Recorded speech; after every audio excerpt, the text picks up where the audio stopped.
Hello दोस्तों, नमस्कार। मैं भी एक आप सभी का बहुत बहुत स्वागत करता हूं आपके अपने इस यूट्यूब परिवार में। तो साथियों, आज के इस क्लास में आरआरबी ग्रुप डी एग्जाम 2025 के लिए आज के पूरे पेपर का हल करेंगे। तो साथियों, जिस तरह से आरआरबी ग्रुप डी का एग्जाम 1 दिसंबर, 2 दिसंबर और 3 दिसंबर के दूसरे चरण का 9 शिफ्टों का पेपर समाप्त हो चुका है। तो जिस तरह से जीएस, करंट अफेयर, साइंस और मैथ, रीजनिंग के सवाल पूछे गए, तो उसी के आधारित पर आज के इस क्लास में आने वाले शिफ्ट के लिए पूरे पेपर का हल करेंगे। यदि आप सभी का अभी एग्जाम बाकी है तो इस पेपर को जरूर देख कर जाइएगा, आपको काफ़ी फायदा होने वाला है। क्योंकि इस क्लास में हम लोग करंट अफेयर, साइंस और रीजनिंग प्लस मैथ के ऐसे क्वेश्चन को डिस्कस करेंगे जो आपके पेपर में बन सकते हैं, प्लस कुछ रियल भी क्वेश्चन को देखेंगे, उसका भी एनालिसिस करेंगे कि जो अभी तक पूरे 15 शिफ्टों में आपका पेपर कंप्लीट हो चुका है। एक तो 27, 28, 1, 2, 3, एक दिन में 3 शिफ्ट हो रहा है, यानी 5 दिन का पेपर समाप्त हुआ है, वो भी 15 शिफ्टों में। तो ये पेपर बहुत ही अच्छी लेवल का होने वाला है। तो अपने पेपर से पहले इस पेपर को जरूर दीजिएगा, वेरी वेरी इंपॉर्टेंट क्वेश्चन होंगे इस पेपर के। ओके, तो चलिए बिना टाइम वेस्ट करते हुए इस क्लास को स्टार्ट करते हैं। तो सबसे पहले हम दोस्त करंट अफेयर के 20 क्वेश्चन करेंगे, जैसे आपके पेपर में पूछा है। उसके बाद 25 क्वेश्चन आपके साइंस के करेंगे, उसके बाद रीजनिंग के क्वेश्चन करेंगे और लास्ट में मैथ के क्वेश्चन करने वाले। तो देख लीजिए पेपर में कैसे सवाल पूछे जा सकते हैं। तो आज का पहला प्रश्न देखिए, भारतीय एथलेटिक्स महासंघ एएफआई का अध्यक्ष किसे चुना गया है? बताइए, भारतीय एथलेटिक्स महासंघ का अध्यक्ष किसे चुना गया है? तो बहादुर सिंह सागू को चुना गया है। तो पहले का सी ऑप्शन बिल्कुल राइट आंसर हो जाएंगे। नेक्स्ट अगला सवाल कॉल करिएगा, question number second, Bhopal gas त्रासदी के कितने वर्ष बाद जनवरी 2025 में यूनियन कार्बाइड कचरे हटाया गया? बताइए, भोपाल गैस त्रासदी के कितने वर्ष बाद जनवरी 2025 में यूनियन कार्बाइड कचरे हटाया गया था? तो 40 वर्षों बाद हटाया गया था। ऑप्शन सी बिल्कुल राइट आंसर हो जाएंगे। तो आपने देखा होगा साथी, जो आरआरबी ग्रुप डी का एग्जाम पहले जो 27 और 28 नवंबर को हुआ था, इसमें जो करंट अफेयर के सवाल पूछे गए थे वो भाई जून जुलाई में पूछा गया था। फिर उसके बाद जो 1 दिसंबर से दूसरे चरण का पेपर शुरू हुआ था, तो इसमें जनवरी और फरवरी का पूछा गया था। फिर जो 2 दिसंबर को पेपर हुआ था, इसमें फिर देखिए मई अप्रैल का पूछा गया था। अब जो आने वाले शिफ्टों में आपके करंट अफेयर के सवाल पूछेंगे वो फिर से देखिए जनवरी टू फरवरी उठाएंगे। तो इस क्लास में पूरे हम 6 मंथ का करंट अफेयर का इंपॉर्टेंट क्वेश्चन ऐड कर दिया है। तो इस क्लास के सारे क्वेश्चन आप जरूर से जरूर तैयार कर लेंगे। ओके, चलिए नेक्स्ट अगला सवाल कॉल करते हैं, क्वेश्चन नंबर थर्ड, भारत और किस देश की सेना के बीच सूर्य किरण युद्धाभ्यास जनवरी 2025 में आयोजित हुआ था?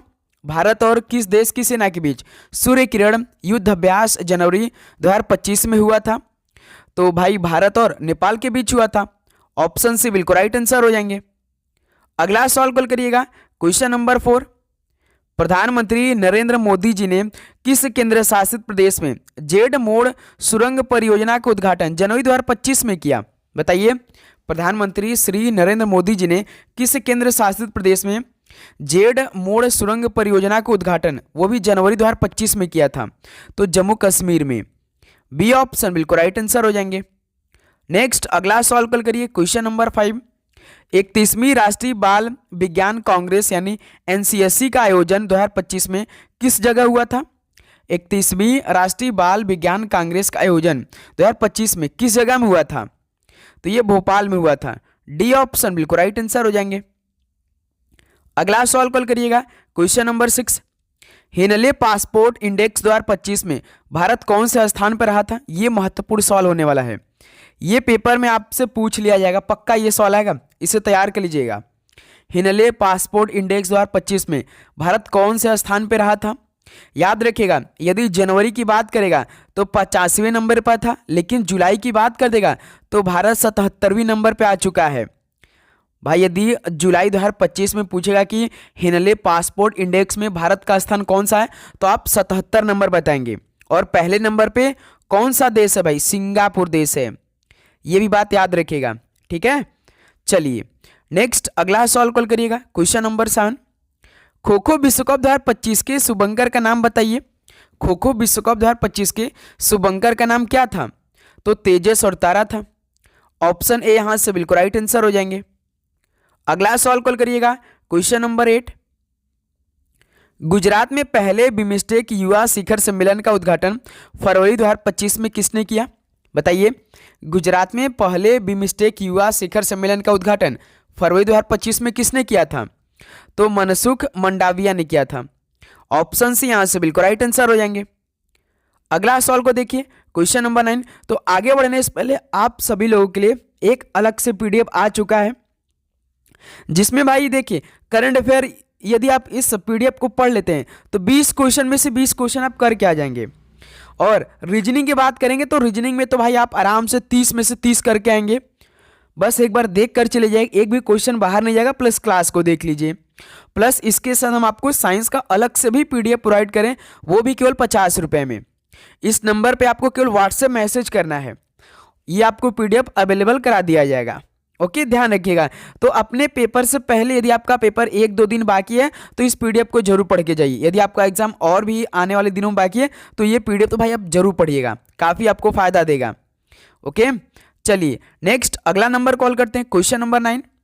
भारत का सबसे बड़ा global textile event Bharat Tex 2025 को कहाँ पर आयोजित किया गया था?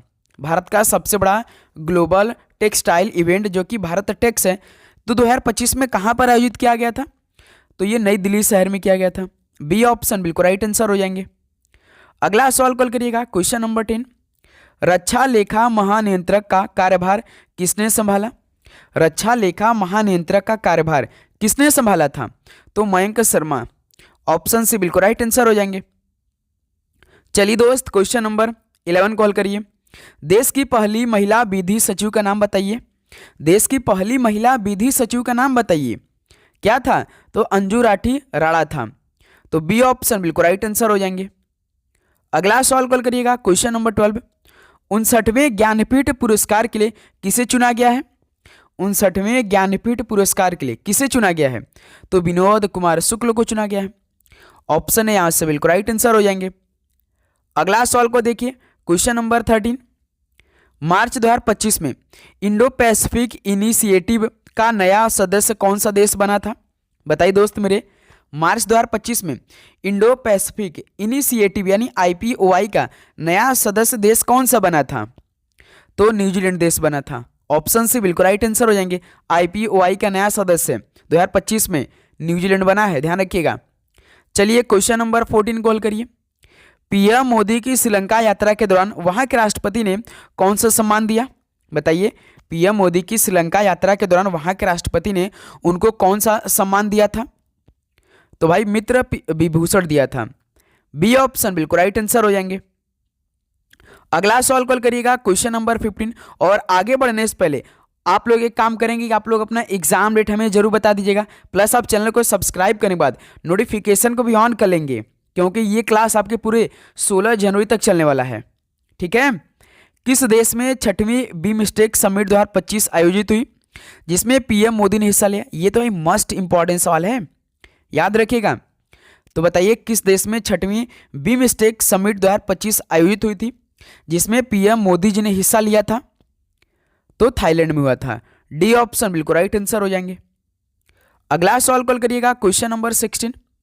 बहरीन ग्रांड प्रिक्स 2025 का विजेता कौन रहा था? बहरीन ग्रांड प्रिक्स 2025 का विजेता कौन था? तो आस्कर पियास्त्री था। बी ऑप्शन बिल्कुल परफेक्ट आंसर हो जाएंगे। अगला सवाल कॉल करिएगा, क्वेश्चन नंबर 17। लता दीनानाथ मंगेशकर पुरस्कार 2025 से किसे सम्मानित किया गया? लता दीनानाथ मंगेशकर पुरस्कार 2025 से किसे सम्मानित किया गया था? तो कुमार मंगलम बिड़ला को किया गया था। ऑप्शन सी बिल्कुल राइट आंसर हो जाएंगे। चलिए क्वेश्चन नंबर 18 को हल करिए। फीफा ने किस देश के फुटबॉल महासंघ पर लगा निलंबन मई 2025 में हटा दिया? बताइए, फीफा ने किस देश के फुटबॉल महासंघ पर लगा निलंबन मई 2025 में हटा दिया? तो कांगो गणराज्य पर। ऑप्शन यहां से बिल्कुल राइट आंसर हो जाएंगे। चलिए दोस्त, अगला सवाल कॉल करिए, क्वेश्चन नंबर 19। IPL 2025 सीजन में ऑरेंज कप विजेता कौन बने थे? बताइए, ऑरेंज कैप का मतलब होता है कि जो सबसे अधिक रन बनाता है। पर्पल कैप का मतलब होता है सबसे अधिक कौन विकेट लिया था। तो 2025 में जो सबसे अधिक विकेट यानी पर्पल कैप का होल्डर था वो प्रसिद्ध कृष्णा था। लेकिन ऑरेंज कैप आप सभी से पूछा है, तो बताइए सबसे अधिक रन कौन बनाया था IPL 2025 में? तो सर जी साई सुदर्शन ने बनाया था। बी ऑप्शन परफेक्ट आंसर हो जाएंगे साई सुदर्शन, जो कि गुजरात टाइटंस के प्लेयर हैं। और जो पर्पल कैप के विजेता थे प्रसिद्धि कृष्णा, वो भी भाई याद रखिएगा गुजरात टाइटंस के थे। ठीक है, चलिए क्वेश्चन नंबर 20 कॉल करिए। G20 शेरपा इनमें से कौन थे जिन्होंने जून 2025 में इस्तीफा दे दिया? बताइए, G20 शेरपा कौन थे जिन्होंने जून 2025 में इस्तीफा दिया था? तो अमिताभ कांत थे। डी ऑप्शन बिल्कुल राइट आंसर हो जाएंगे। चलिए क्वेश्चन नंबर 21 कॉल करिए। किसी वस्तु का द्रव्यमान दोगुना करने पर गतिज ऊर्जा कितना हो जाएगी? भाई हर शिफ्ट में ये सवाल पूछ रहे हैं साइंस के। ओके, तो किसी वस्तु का द्रव्यमान दोगुना करने पर गतिज ऊर्जा कितना हो जाएगी? तो 2 गुना ही रहेगी, याद रखिएगा। ऑप्शन यहां से बिल्कुल राइट आंसर हो जाएंगे। अगला सवाल कॉल करिए, क्वेश्चन नंबर 22। प्रथम पोषक स्तर के अंतर्गत कौन आते हैं? प्रथम पोषक स्तर के अंतर्गत कौन आते हैं? तो हरित पादप आते हैं। बी ऑप्शन बिल्कुल राइट आंसर हो जाएंगे। नेक्स्ट अगला सवाल कॉल करिए, क्वेश्चन नंबर 23। प्याजों के छिलके उतारने पर आंसू आते हैं क्योंकि प्याज निष्कासित करते हैं। भाई प्याजों के जब छिलके हम उतारते हैं तो हमें आंसू आ जाते हैं, ऐसा क्यों होता है? क्योंकि प्याज क्या निष्कासित करते हैं? कौन सा अम्ल निष्कासित करते हैं? तो याद रखिएगा सल्फेनिक अम्ल वो निष्कासित करते हैं, यानी निकालते हैं।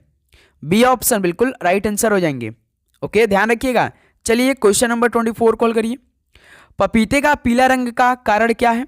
पपीते का जो पीले रंग है उसका क्या कारण होता है? ऐसा क्यों होता है? तो भाई उसमें होता है कैरिका जैंथीन। क्या होता है भाई? कैरिका जैंथीन होता है। बी ऑप्शन यहां से बिल्कुल राइट आंसर हो जाएंगे। चलिए क्वेश्चन नंबर 25 कॉल करिए। पादपों में परिपक्व अंडाशय पादप के किस भाग में परिवर्तित होता है? बताइए, पादपों में परिपक्व अंडाशय पादप के किस भाग में परिवर्तित होता है? तो दोस्त मेरे याद रखिएगा फल में। ऑप्शन है यहां से बिल्कुल राइट आंसर हो जाएंगे। जैसे जैसे भाई आपके पूरे 15 शिफ्ट में साइंस के सवाल पूछे गए थे, ये पूरा पेपर होने वाला है current affair science plus reasoning के, ध्यान रखिएगा। चलिए क्वेश्चन नंबर 26 कॉल करिए। ऑक्सीजन जो प्रकाश संश्लेषण से उत्पन्न होती है कहाँ से आती है? ऑक्सीजन जो प्रकाश संश्लेषण से उत्पन्न होती है ये कहाँ से आती है? तो दोस्त याद रखिएगा जल से आती है। सी ऑप्शन राइट आंसर हो जाएंगे। अगला सवाल कॉल करिए, क्वेश्चन नंबर 27। सौर ऊर्जा एटीपी में कहाँ बदलती है? सौर ऊर्जा एटीपी में कहाँ बदलती है? तो क्लोरोप्लास्ट में बदलती है। बी ऑप्शन बिल्कुल राइट आंसर हो जाएंगे। अगला सवाल कॉल करिए, क्वेश्चन नंबर 28। श्वसन क्रिया में ग्लूकोज अणुओं का ऑक्सीकरण कहाँ पर संपन्न होता है? श्वसन क्रिया में ग्लूकोज अणुओं का ऑक्सीकरण ये कहाँ पर संपन्न होता है? तो कोशिकाओं में होता है। ऑप्शन ए यहां से बिल्कुल राइट आंसर हो जाएंगे। अगला सवाल कॉल करिएगा, क्वेश्चन नंबर 29। पौधों का शिथिल होना ये किसकी वजह से होता है? पौधों का शिथिल होना किसकी वजह से होता है? तो वाष्पोत्सर्जन द्वारा होता है। डी ऑप्शन बिल्कुल राइट आंसर हो जाएंगे। चलिए दोस्त अगला सवाल कॉल करिएगा, क्वेश्चन नंबर 30। पादपों में सबसे प्रचुर मात्रा में कौन सा तत्व उपस्थित होता है? बताइए, पादपों में सबसे प्रचुर मात्रा में कौन सा तत्व उपस्थित होता है? तो सर जी कार्बन होता है। ऑप्शन से बिल्कुल राइट आंसर हो जाएंगे। अगला सवाल कॉल करिएगा, क्वेश्चन नंबर 31। पादपों की किस प्रक्रिया के माध्यम से पौधों की जड़ों, तनों और पत्तियों से नए पौधों का विकास होता है? पादपों के किस प्रक्रिया के माध्यम से पौधों की जड़ों, तनों और पत्तियों से नए पौधों का विकास होता है? तो कायिक प्रवर्धन से। ऑप्शन ए यहां से कायिक प्रवर्धन बिल्कुल राइट आंसर हो जाएंगे। ओके, चलिए अगला सवाल कॉल करिएगा दोस्त, क्वेश्चन नंबर 32। एक प्रसून्न भ्रूण द्वारा सामान्य विकास के आरंभ या पुनर्ग्रहण को क्या कहते हैं? तो साथियों एक प्रसून्न भ्रूण द्वारा सामान्य विकास के आरंभ या पुनर्ग्रहण को क्या कहते हैं? तो अंकुरण कहते हैं। डी ऑप्शन बिल्कुल राइट आंसर हो जाएंगे। चलिए दोस्त अगला सवाल कॉल करिए, क्वेश्चन नंबर 33। भारत में विकसित प्रथम बौनी धान की किस्म कौन सी थी? बताइए, भारत में विकसित पहली बौनी धान की किस्म कौन सी थी? तो जया थी। ध्यान रखिएगा भाई रेलवे वाले ऐसे भी सवाल पूछ दे रहे हैं पेपर में, ध्यान रखिएगा। बी ऑप्शन इस सवाल का राइट आंसर हो जाएंगे। ओके, चलिए क्वेश्चन नंबर 34 कॉल करिए। पृथ्वी के पलायन वेग का क्या मान होता है? पृथ्वी के पलायन वेग का क्या मान होता है? तो सर जी 11.2 किलोमीटर प्रति सेकेंड होता है। तो यहां से ऑप्शन है बिल्कुल राइट आंसर हो जाएंगे। चलिए दोस्त अगला सॉल्व कल करिए। Question number 35। एक ही पदार्थ के अणुओं के मध्य कौन सा आकर्षण बल कार्य करता है? तो साथी एक ही पदार्थ के अणुओं के मध्य कौन सा आकर्षण बल कार्य करता है? तो सर जी सहसंजक बल काम करता है। ऑप्शन ए यहाँ से सहसंजक बल बिल्कुल राइट आंसर हो जाएंगे। ओके चलिए अगला सवाल कॉल करिए। Question number 36। तुला किस सिद्धांत पर कार्य करता है? तुला किस सिद्धांत पर कार्य करता है? तो सर जी हुक के नियम पे काम करता है। डी ऑप्शन परफेक्ट आंसर हो जाएंगे। अगला सवाल कॉल करिए। Question number 37। तूतिया का रासायनिक सूत्र क्या होता है? तूतिया का रासायनिक सूत्र क्या होता है? सवाल पूछ दे रहे हैं पेपर में। तो CuSO4.5H2 होता है तूतिया का रासायनिक सूत्र। डी ऑप्शन बिल्कुल राइट आंसर हो जाएंगे। अगला सवाल कॉल करिए। Question number 38। कोरोसिव सब्लीमेंट का रासायनिक सूत्र क्या है? बताइए कोरोसिव सब्लीमेंट का रासायनिक सूत्र क्या होता है? तो HgCl2 होता है। ऑप्शन यहां से बिल्कुल राइट आंसर हो जाएंगे। ओके चलिए अगला सॉल्व कॉल करिए। Question number 39। तो साथियों आप लोग अपना एग्जाम डेट जरूर बता दीजिएगा। और बहुत सारे स्टूडेंट को तो अभी उनका एग्जाम डेट ही नहीं मालूम होगा, क्योंकि भाई केवल 10 दिनों में जिनका एग्जाम है उन्हीं का भाई exam city exam date show कर रहे हैं। ओके तो इसलिए आप टेंशन नहीं लेंगे, आपका एग्जाम बाद में हो सकता है, लेकिन आप डेली चेक करते रहिएगा। ओके DGLM पर जाके अपना भाई registration, date of birth, captcha code डालकर चेक किया कीजिए। मैग्नीशियम फीते के जलन पर बनने वाला सफ़ेद पाउडर क्या होता है? मैग्नीशियम फीते के जलने पर बनने वाला सफ़ेद पाउडर क्या होता है? तो मैग्नीशियम ऑक्साइड होता है। ध्यान रखिएगा बी ऑप्शन बिल्कुल राइट आंसर हो जाएगा। ये महत्वपूर्ण सवाल है। जैसे कि मैग्नीशियम फीते के जलने पर जो बनने वाला सफ़ेद पाउडर होता है वो मैग्नीशियम ऑक्साइड होता है। ओके चलिए अगला सवाल कॉल करिए। Question number 40। कठोर जल को मृदु बनाने के लिए निम्नलिखित में से किस सोडियम यौगिक का प्रयोग किया जाता है? कठोर जल को मृदु बनाने के लिए किस सोडियम यौगिक का प्रयोग किया जाता है? तो Na2CO3 का प्रयोग किया जाता है। ऑप्शन है यहाँ से बिल्कुल राइट आंसर हो जाएंगे। अगला सवाल कॉल करिए। Question number 41। निम्नलिखित घरेलू वस्तुओं में से किसमें सल्फ्यूरिक एसिड होता है? बताइए इन घरेलू वस्तुओं में से किसमें सल्फ्यूरिक एसिड होता है? तो बैटरी में। बी ऑप्शन बिल्कुल राइट आंसर हो जाएंगे। अगला सवाल कॉल करिए। Question number 42। दर्पण के सामने खड़े एक व्यक्ति को अपना प्रतिबिंब अपने से बड़ा लगता है, इसका तात्पर्य कि दर्पण का प्रकार कौन सा होगा?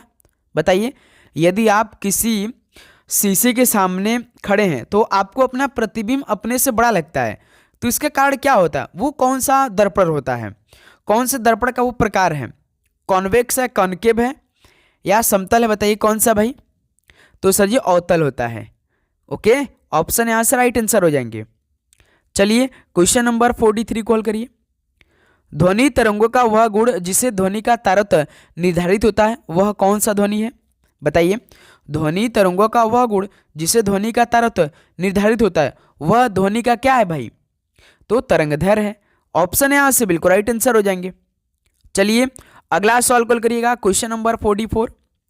यदि किसी स्थान के तापमान में सहसा वृद्धि होती है तो अपेक्षिक आर्द्रता क्या होता है?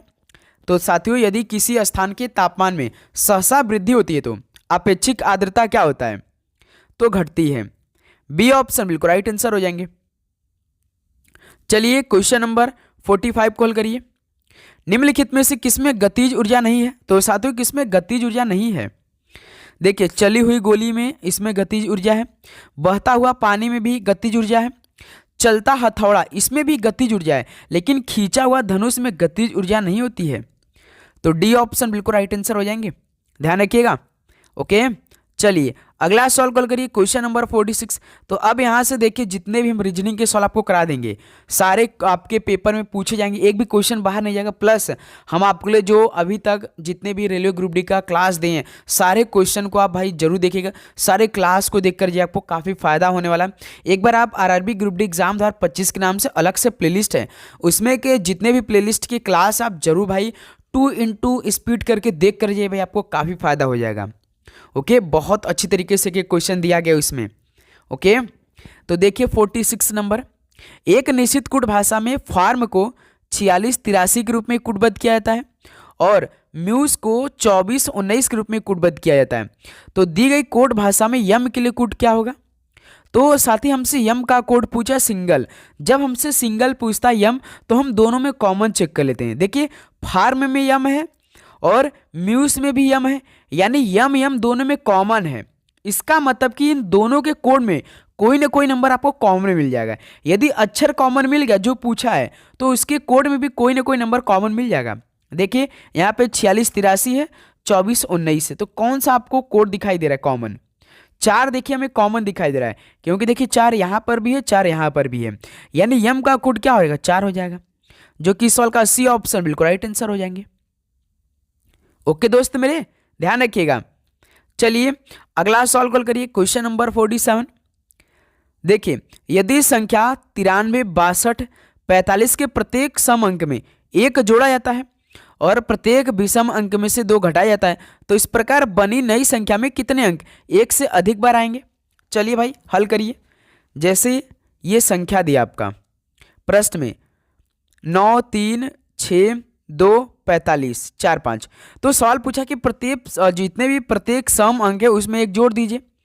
चलिए जितने भी प्रत्येक सम अंक है उनमें 1 जोड़ लेते हैं पहले, यानी 6 एक भाई सम अंक है तो इसमें 1 जोड़ लेते हैं। 2 भी ये क्या है? सम अंक है तो इसमें 1 जोड़ लेते हैं। 4 भी क्या है? सम अंक है तो इसमें 1 जोड़ लेते हैं। उसके अब देखिए आगे सवाल क्या पूछा है कि प्रत्येक विषम अंक में से 2 घटाया जाता है, यानी जितने भी विषम अंक है उसमें से 2 घटा दीजिए। यानी 9 देखिए एक विषम अंक है तो इसमें से 2 घटा दीजिए। 3 भी एक विषम अंक है तो इसमें से 2 घटा दीजिए। 5 एक क्या है? विषम अंक है तो इसमें से 2 घटा दीजिए। अब हमें इसे नई संख्या बना लेना है। 9 में से 2 को घटाएंगे 7, 3 में से 2 घटाएंगे 1, 6 में 1 2 जोड़ेंगे 7, 2 में 1 जोड़ देंगे 3, 4 में 1 जोड़ देंगे 5, 5 में से 2 कर देंगे 3 हो जाएगा। तो सवाल देखिए, तो इस प्रकार बनी नई संख्या कितने अंक 1 से अधिक बार आ रहे हैं? देखिए 7 2 बार आ रहे हैं तो 1 ही हो जाएगा।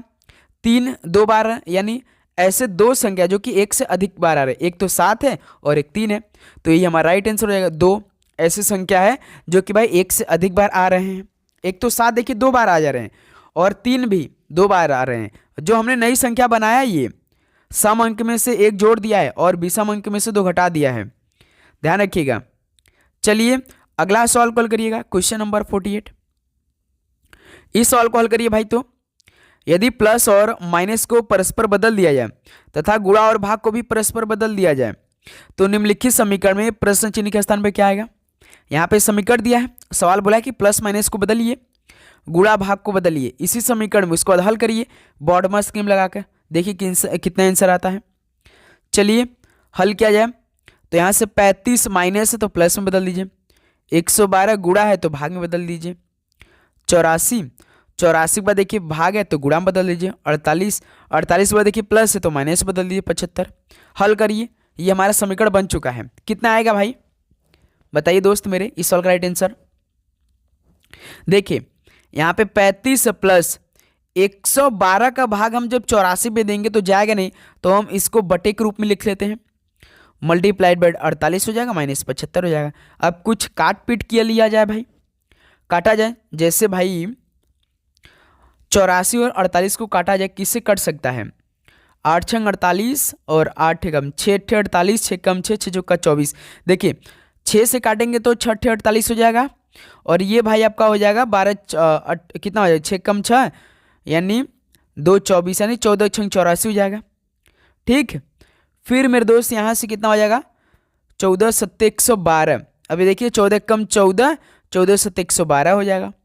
यानी देखिए 14 का हम जब 112 में भाग कराएंगे तो 7 बार में आ जाएगा। अब देखिए इधर 35 प्लस, फिर देखिए यहाँ पे 7 केवल बचा है और इधर 8 बचा है, तो 7 8 56 इधर हो जाएगा, माइनस 75 इधर हो जाएगा। तो 35 56 को जोड़ दीजिए और 75 को कम कर दीजिए, आंसर आ जाएगा। 35 55 पहले जोड़िए, कितना होगा? 90, 90 की 91, 91 से आपको 75 घटा, यानी 16 आपका राइट आंसर हो जाएगा। क्या बताइए दोस्त मेरे? ठीक, 35 6 5 9 6 5 11 1 5 3 8 9 91, 91 से आपको 75 कम करना है। ठीक है, आपको 91 में से यही तो आ रहा है ना भाई, कोई मिस्टेक तो नहीं हो रहा है ना भाई हम लोग से, किसी प्रकार का मिस्टेक? 1 सेकंड भाई, अच्छी तरीके प्लस माइनस को बदलना है, गुणा और भाग को बदलना है।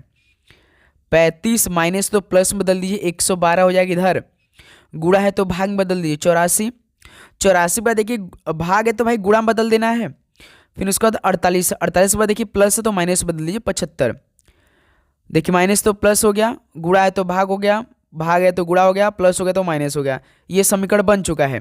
अब देखिए यहाँ से 35 प्लस 84 भाग डायरेक्ट 112 में नहीं जाएगा, तो हम इसे बटे के रूप में लिख सकते हैं, इंटू 48 हो जाएगा, माइनस 75 हो जाएगा। तो यहाँ से भाई देखिए 14 से डायरेक्ट काटते हैं ना, 14 छंग 84, देखिए इधर से 14 सत्ते 112 यानी 7/6, और देखिए 6 48 वही तो सेम आ रहा है, यानी 7/56, यहाँ से 35 प्लस 56, और यहाँ से कितना हो जाएगा भाई माइनस आपका 75, वही तो आंसर आ रहा है भाई। 35 56 कितना 91, 91 से आपको 75 कम कर देना, यानी 16 आएगा भाई, लेकिन 16 तो है ही नहीं भाई, कहीं तो मिस्टेक हो रहा है। तो आप बस तरीका सीखिए, सॉल्व का 16 राइट आंसर है। ओके, ध्यान रखिएगा ऐसा आपको हल करना है, लेकिन आपके पेपर में भाई ऑप्शन गलत नहीं दिया रहेगा, ठीक है। देखिए क्वेश्चन नंबर 14 कॉल करिए। एक निश्चित कोड भाषा में रफ एंड रेडी को यमओ एचपी केएम के रूप में कोडबद्ध किया जाता है, और रोड इज रफ को टीएक्स केएम बीएन के रूप में कोडबद्ध किया जाता है। तो दी गई कोड भाषा में रफ को किस प्रकार कोडबद्ध किया जाएगा। जैसे देखिए हमसे रफ का कोड पूछा सिंगल, तो जैसे भाई एक अक्षर सिंगल पूछा तो पहले हमने कॉमन चेक कर लिया था, तो इसमें रफ पूछा तो रफ को भी कॉमन चेक कर लेते हैं। देखिए रफ इसमें भी है, दूसरा का कोड कहाँ किया, रोड इज रफ, यानी रोड इज रफ, यानी रफ रफ तो भाई दोनों में कॉमन है, रफ रफ दोनों में कॉमन है, इसका मतलब कि इन दोनों के कोड में कोई ना कोई आपको कॉमन मिल जाएगा। देखिए यमओ एचपी केएम पहला है, TX KM BN, BN BN है क्या भाई कि केएम केएम, देखिए केएम केएम जिस तरह से हमें रफ कॉमन मिला था उसी प्रकार देखिए केएम केएम, देखिए केएम इसमें भी है, केएम इसमें भी है, यानी रफ का कोड क्या हो जाएगा केएम हो जाएगा, सिंपल सा। इस सवाल का ऑप्शन है बिल्कुल राइट आंसर हो जाएंगे। बताइए दोस्त किसी प्रकार का दिक्कत, बिल्कुल नहीं। चलिए अगला सवाल कॉल करिए दोस्त, क्वेश्चन नंबर 50। अंग्रेजी वर्णमाला क्रम के आधार पर दी गई श्रृंखला में प्रश्न चिन्ह के स्थान पर क्या आना चाहिए, जरा हल करिए भाई।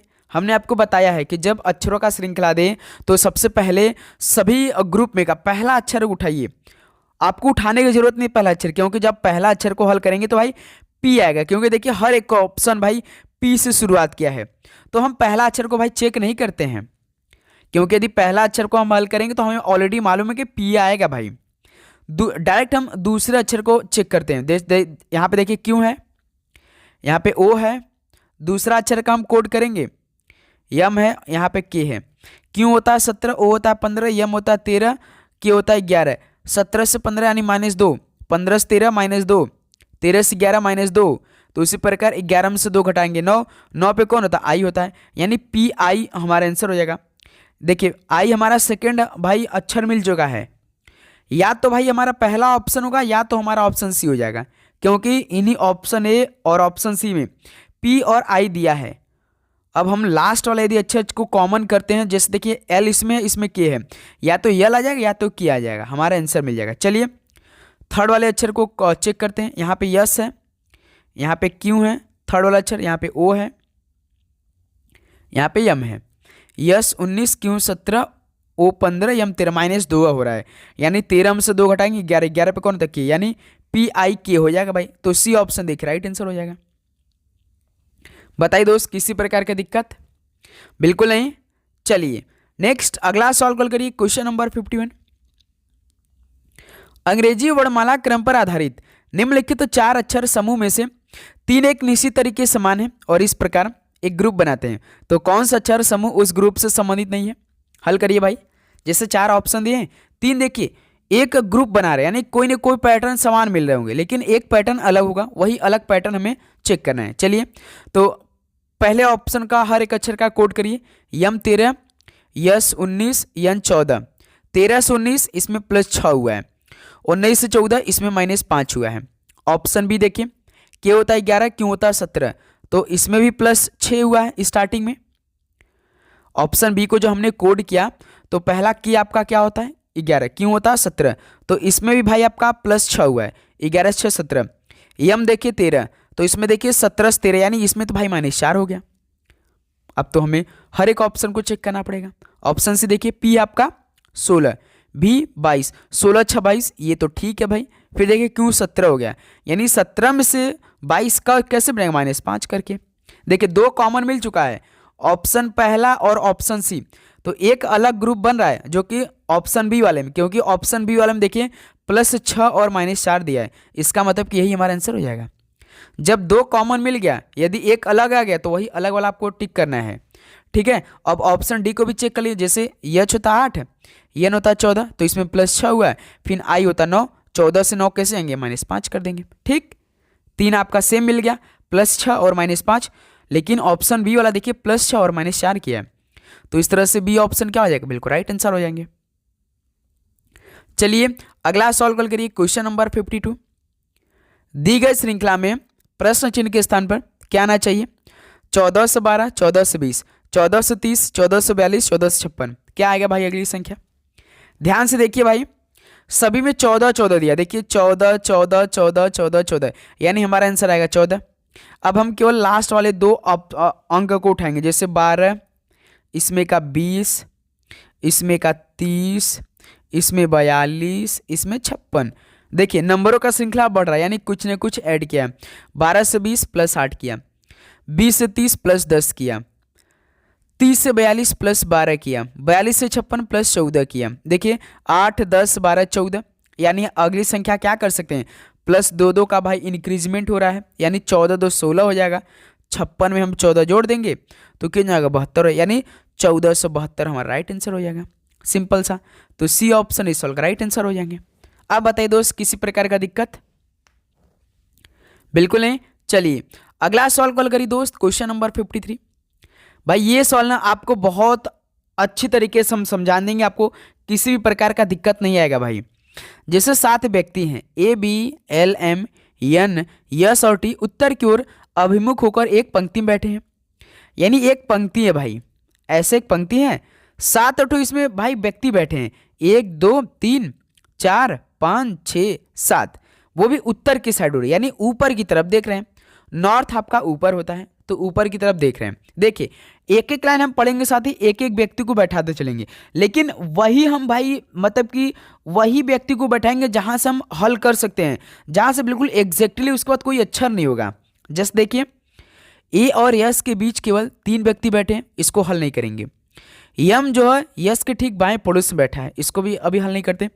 फिर देखिए टी के दाएं ओर कोई नहीं बैठा है, आप देखिए यहीं शुरुआत करेंगे, यानी भाई टी को यदि हम यहां बैठा देंगे तभी तो देखिए टी के दाएं ओर कोई बैठेगा नहीं भाई। लास्ट में यदि हम टी को यहां बैठा देंगे तो इसके राइट साइड में कोई बैठेगा नहीं ना, सवाल बोला है भाई, यहीं से हमें सवाल को हल करना है भाई।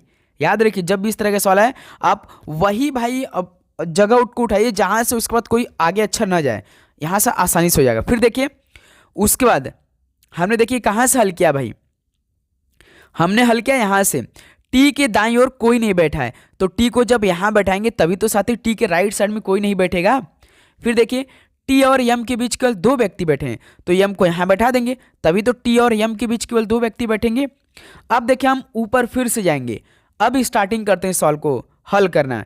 ए और यस के बीच केवल 3 व्यक्ति बैठे हैं, ए और यस के बीच केवल 3 व्यक्ति बैठे हैं, तो ए को यहां बैठा देते हैं, यस को यहां बैठा देते हैं, तभी तो देखिए ए और यस के बीच केवल 3 व्यक्ति बैठेंगे, ठीक। फिर देखिए अब देखिए दूसरा लाइन पढ़िए भाई, यम जो है वो यस के ठीक बाएं पड़ोस में बैठा है। देखिए यस के ठीक बाएं पड़ोस में यम ऑलरेडी बैठ चुका है, यस के ठीक लेफ्ट हैंड में कौन बैठ चुका है, बिल्कुल ठीक एम बैठ चुका है, जैसा सवाल बोला है, ठीक। ये कंप्लीट हो गया। फिर देखिए टी के दाएं और कोई नहीं बैठा, हमने ऑलरेडी बैठा दिया। टी और यम के बीच केवल 2 व्यक्ति हमने बैठा दिया। यन जो है वो यल के ठीक दाएं पड़ोस में बैठा है, यानी यल के ठीक दाएं पड़ोस में यन बैठा है, तो यल को यहां बैठा दीजिए, यन को यहां बैठा दीजिए, तभी तो यल के ठीक राइट साइड में यन को बैठा देंगे भाई। अभी एक पंक्ति खाली है तो कौन अच्छा नहीं बैठा है, बी नहीं बैठा, तो बी को यहां बैठा दीजिए।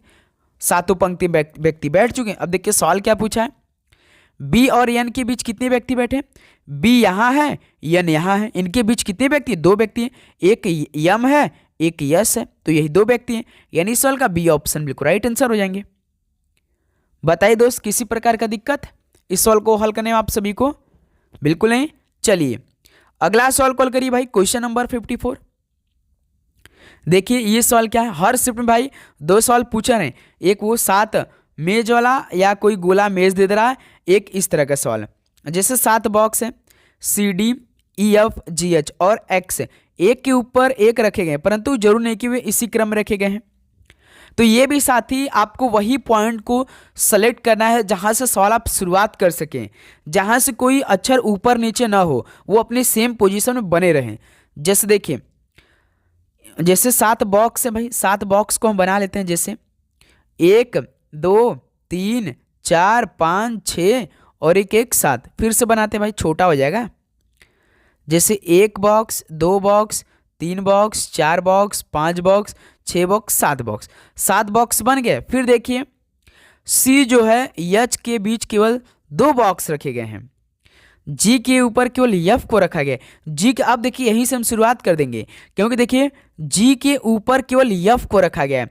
जी को यदि हम भाई 6वें तल्ला पर बैठाएंगे तभी तो उसके ऊपर केवल एफ को रखेंगे, उसके बाद कोई नहीं ऊपर है जी के, केवल एफ रखा गया है। सवाल जैसा बोला है, देखिए जी के ऊपर केवल एफ को रखा गया है, यही से हम सवाल को शुरुआत कर देंगे, क्योंकि जी जो के ऊपर केवल एफ को रखा गया है, उसका कोई भी अक्षर को नहीं रखा गया है जी के ऊपर। फिर देखिए अगला लाइन पढ़िए, जी और सी के बीच केवल एक बॉक्स रखा गया है, तो भाई सी को यहां बैठाएंगे तभी तो देखिए जी और सी के बीच में केवल एक बॉक्स रखा गया यहां पे बीच में, है ना। ये भी लाइन क्लियर हो गया। फिर देखिए ई को एक्स के नीचे, अब देखिए स्टार्टिंग को हम शुरुआत करते हैं, अभी एक लाइन जो छोड़ा था उसको हल कर लेते हैं। सी और एच के बीच केवल 2 बॉक्स रखे गए हैं, तो सी और एच के बीच केवल 2 बॉक्स रखे गए हैं, यानी भाई एच को यहाँ लास्ट वाले में बैठा देते हैं, तभी तो देखिए सी और एच के बीच केवल 2 बॉक्स होंगे, एक बॉक्स ये है एक बॉक्स ये है, तो ये भी लाइन क्लियर हो गया भाई। फिर देखिए जी और सी के बीच केवल एक बॉक्स है, तो ऑलरेडी हमने बैठा दिया। ई को एक्स के नीचे किसी एक स्थान पर, ई को एक्स के नीचे किसी एक स्थान पर, लेकिन डी के ऊपर किसी एक स्थान पर रखा गया है। सवाल को समझिए, ई को एक्स के नीचे किसी एक स्थान पर, यानी एक्स के नीचे किसी एक स्थान पर ई को रखा गया, लेकिन डी के ऊपर किसी एक स्थान पर रखा गया ई को, यानी भाई डी को हम यहां पे बैठा देते हैं, तो डी के ऊपर किसी एक स्थान पे ई को, तो ई को यहां पे बैठा देते हैं। फिर देखिए एक्स के नीचे, तो एक्स के नीचे यहां पे ई को बैठाते हैं। सवाल कंप्लीट हो गया। सवाल देखिए क्या पूछा, एक्स और डी के बीच कितने बॉक्स रखे गए हैं, तो एक्स आपका यहां पर है, डी यहां पर है, तो इनके बीच में 2 व्यक्ति बैठे, एक सी बैठा है एक ई बैठा है, यानी इस सवाल का भी पहला ऑप्शन 2 बिल्कुल राइट आंसर हो जाएगा। समझ में आएगा नहीं, पहले ये बताइए आप लोग, बहुत ही अच्छे तरीके से समझ में आया होगा भाई। किसी प्रकार की दिक्कत है तो कमेंट करके जरूर बताइएगा। ओके, नेक्स्ट अगला सॉल्व बढ़ा जाए, क्वेश्चन नंबर 55। देखिए निम्नलिखित में से कौन सा अनुपात सबसे बड़ा है। देखिए अनुपात का मतलब 10/27, यानी 10/27 करेंगे तो ये पॉइंट में आएगा, समथिंग कुछ पॉइंट आएगा। ऑप्शन भी देखिए 31:38, यानी 31/38 करेंगे तो ये भी समथिंग पॉइंट में आएगा। फिर देखिए ऑप्शन सी 9:11, यानी 9/11, ये भी कुछ समथिंग आपका 0.99 के समथिंग में आएगा। लेकिन 11/11 देखिए 1 आ जाएगा भाई, जब 11/11 करेंगे तो इसको काटेंगे तो 1 आएगा, तो सबसे बड़ा कौन हो जाएगा, यही हो जाएगा डी ऑप्शन, क्योंकि 1 आ रहा है वही सबसे बड़ा है। पॉइंट बड़ा है कि 1 बड़ा है बताइए, तो 1 हो जाएगा भाई, यानी 11/11 अनुपात सबसे बड़ा है, तो डी ऑप्शन बिल्कुल परफेक्ट आंसर हो जाएंगे। तो साथियों ये फाइनली आपके पूरे 55 क्वेश्चन बेस्ट लेवल आने वाले एग्जाम के लिए कंप्लीट हो चुका है। तो साथियों आप लोग अपना एग्जाम डेट जरूर बताइएगा, प्लस आप चैनल पर नए तो सब्सक्राइब करने के बाद नोटिफिकेशन को भी ऑन करिएगा। लगातार आप सभी के बीच ऐसी ही क्लास आएगी जो कि 16 जनवरी तक चलने वाला है, एक भी दिन गैप नहीं होने वाला है, और आप लोग अपना एग्जाम डेट हमें जरूर बताइएगा, ठीक है। अब जो दूसरी क्लास आएगी वो साइंस की क्लास आएगी बहुत ही शानदार तरीके से, तो उसमें आप हर एक क्वेश्चन को अच्छी तरीके से तैयार करेंगे, ठीक है। तो चलिए इस क्लास को यहीं पर समाप्त करते हैं, मिलते हैं साथी साइंस की क्लास के साथ, क्योंकि 25 में से 25 लेना है, वो कैसे लेना है वो हम क्लास में आपको हल कराएंगे, ठीक है। तो इस क्लास को जरूर ज्वाइन करिएगा, नोटिफिकेशन को ऑन करिएगा, जैसी क्लास आएगी तो तुरंत आप सभी के पास नोटिफिकेशन आएगी। ओके, तो आप सभी को एग्जाम के लिए बेस्ट ऑफ लक, आप सभी का पेपर बहुत अच्छा जाए। तो सभी को जय हिंद, जय भारत। पढ़ाई करते रहिए। All the very best. धन्यवाद।